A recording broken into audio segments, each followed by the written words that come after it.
जल्दी से जल्दी इस वीडियो को लाइक कीजिए और अभी तक मेरे चैनल को सब्सक्राइब नहीं किया तो इस रेड कलर के बटन को दबा के सब्सक्राइब कीजिए। और इस दोस्तों यह इकाई 6 पर्यावरण सामाजिक बुराई से लिया गया है। दोस्तों इसमें से 4 नंबर का क्वेश्चन बिल्कुल आता ही दोस्तों, इस बात को आप ध्यान में रखेंगे। 4 नंबर का क्वेश्चन और ये चैप्टर आप पढ़ लेते हैं तो आपका 4 नंबर कहीं नहीं जाएगा, ये फिक्स हो जाएगा। जैसा कि दोस्तों आप स्क्रीन पर देख रहे हैं कि पहला क्वेश्चन है, उद्दीपक में कौन से मादक पदार्थ शामिल होते हैं। तो यहाँ पर दोस्तों आंसर में दिया है एम्फोटेमाइन, कोकीन, क्रैक, और इसमें आंसर आपका सही उत्तर होगा उपरोक्त सभी। उद्दीपक दवाओं के सेवन से शरीर पर प्रभाव पड़ता है, तो इसमें ऑप्शन दिया हुआ है, देखो दोस्तों। सेवन के बाद अस्थायी रूप से शरीर में स्फूर्ति एवं अतिरिक्त ऊर्जा का संचार, नींद आना, बेहोशी आना, उपरोक्त सभी। तो इसमें आपका ऑप्शन नंबर ए सही होगा। इसी तरह दोस्तों तीसरा नंबर का क्वेश्चन है, नशीले दवाओं की लत को नियंत्रित करने हेतु आमतौर पर प्रयुक्त की जाने वाली औषधि का नाम क्या है। तो इसका सही आंसर है दोस्तों पैथिडीन। आपका चौथा नंबर का क्वेश्चन है दोस्तों, भारत में लड़के व लड़कियों की विवाह योग्य न्यूनतम आयु कितना है। तो आप सभी जानते हैं दोस्तों कि यह 21 वर्ष लड़कों के लिए है और 18 वर्ष लड़कियों के लिए हैं, लेकिन इसको भी संशोधित किया जा चुका है दोस्तों, लड़की और लड़का दोनों के लिए 21 वर्ष दिया गया है। तो ये क्वेश्चन के हिसाब से आपको देना रहेगा। भारत में विवाह निरोध अधिनियम किस वर्ष पारित किया गया। तो यह 2006 में पारित किया गया है। राष्ट्रीय बाल श्रम उन्मूलन प्राधिकरण की स्थापना कब की गई थी। तो इसका सही आंसर है दोस्तों 26 सितंबर 1994 को। अब इसी तरह दोस्तों आप और देख सकते हैं कि निम्न में से कौन सी कथन सही है। एकल परिवार में दहेज प्रथा सामान्य बात है। दहेज प्रथा बाल श्रम सामाजिक बुराई के अंतर्गत आता है। दहेज प्रथा बाल श्रम शहरों में सामान्य बात है। तंबाकू की आदत किससे होती है। तो नहीं दोस्तों, इसमें से आपका जो सही आंसर होगा आपका दहेज प्रथा बाल श्रम सामाजिक बुराई है। तंबाकू की आदत किससे होती है। तो इसमें निकोटीन, आप सभी जानते हैं दोस्तों कि तंबाकू में निकोटीन पाया जाता है और चाय में आपका कैफीन पाया जाता है।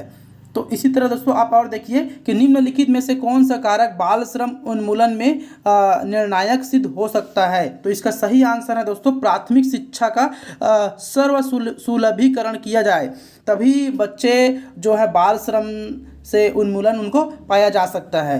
तो बाल श्रमिक की तादाद ज़्यादा ये सब नहीं होगा दोस्तों, आपका सही आंसर होगा प्राथमिक स्तर से ही बच्चों को शिक्षा दिया जाए उनके सुविधा अनुसार, तभी बाल श्रम का उन्मूलन हो सकता है।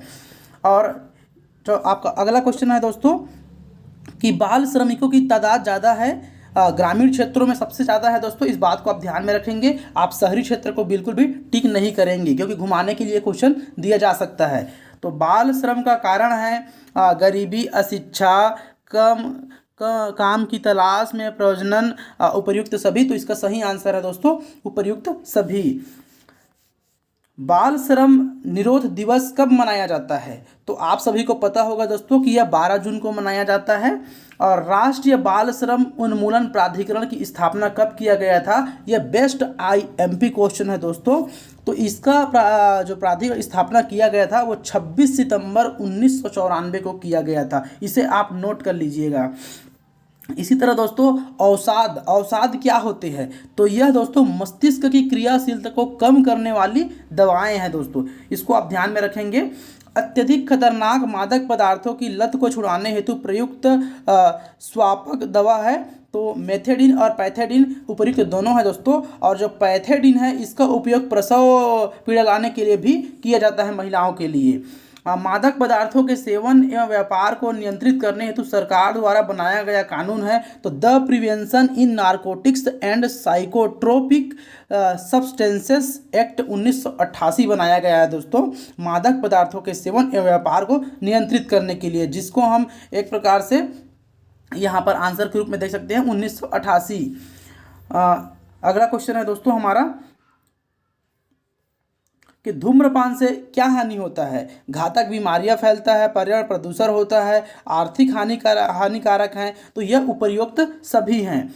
भारत में सार्वजनिक स्थलों पर धूम्रपान को निषेध करने हेतु पारित कानून कौन सा है। तो इसका सही आंसर है दोस्तों सिगरेट व अन्य तंबाकू उत्पाद प्रतिषेध अधिनियम, जिसको हम कोटपा बोलते हैं, जो 2003, ये आपका सही आंसर है। और सार्वजनिक स्थलों पर धूम्रपान प्रतिषेध अधिनियम 2008 है। तो सार्वजनिक स्थलों पर धूम्रपान को निषेध करने हेतु दोस्तों ये कोटपा लाया गया था 2003 में। उसके बाद फिर 2008 में लाया गया, जिसके तहत दंड का भी प्रावधान है 2008 में।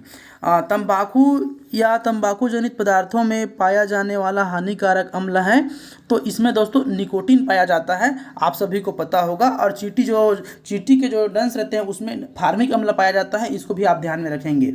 देश के सार्वजनिक स्थलों पर प्रतिषेध लगाने अधिनियम कब लागू किया गया? तो इसका जो सही आंसर है दोस्तों 18 मई 2003 को लागू किया गया था।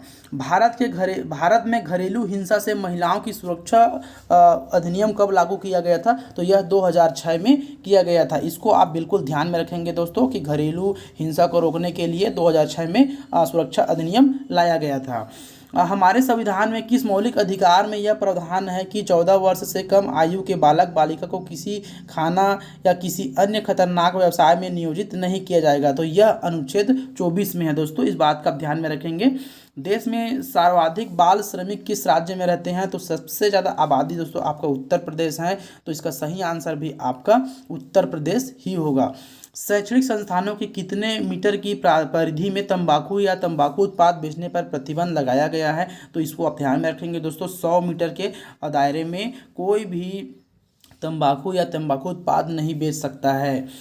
तो अगला क्वेश्चन है दोस्तों, भारत में बाल श्रम से प्रतिबंधित करने के लिए बाल श्रम निषेध अधिनियम किस वर्ष पारित किया गया? तो यह 1986 में पारित किया गया है दोस्तों। यह मोस्ट आईएमपी क्वेश्चन है, इसको ध्यान में रखेंगे।